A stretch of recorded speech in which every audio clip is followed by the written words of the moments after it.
Words have power, either to bless or to curse. With our words, we can lift a person up and we can pull them down. We can encourage and we can destroy a person's confidence. But today, I don't want to talk about the words that we speak to others or the words that are spoken to us. I want to talk about the words that you speak to yourself. Sometimes the most powerful words are spoken to ourselves. Are you positive about the way you speak to yourself? Or are you quite negative when you speak about yourself? And most probably, when you speak about yourself, you don't speak out loudly, but you speak in the mind. How do you look at yourself? I want to share with you the story of David in the book of Psalm, chapter 23. Even though I walk through the valley of the shadow of death, I will fear no evil. For you are with me, your rod and your staff, they comfort me. Surely goodness and mercy will follow me all the days of my life. I will dwell in the house of the Lord forever. David was going through one of the darkest moments in his life.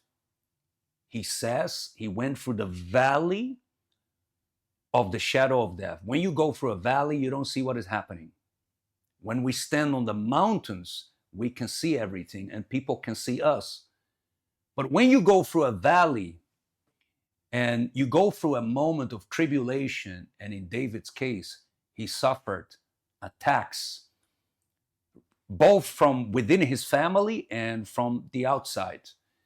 In that very difficult moment in his life, David spoke well, and David was positive, and he spoke faith and remained positive. And this is very hard because it's very easy to become negative when things go wrong. And maybe you suffer with this. When things go wrong, you are quick to speak negative about yourself. You cancel your hopes, you cancel your future, you cancel anything good from happening in your life when some bad stuff happens. And if that's your case, that's a handicap. That's not a good thing, because faith moves mountains. And faith is to speak and believe in the goodness of God.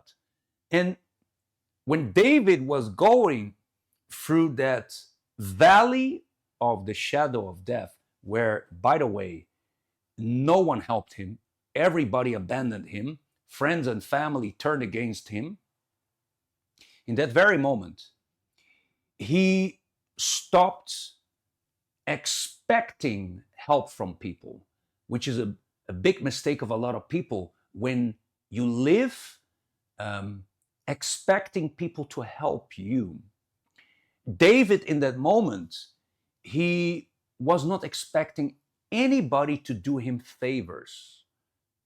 And because of that, he put even more trust in God.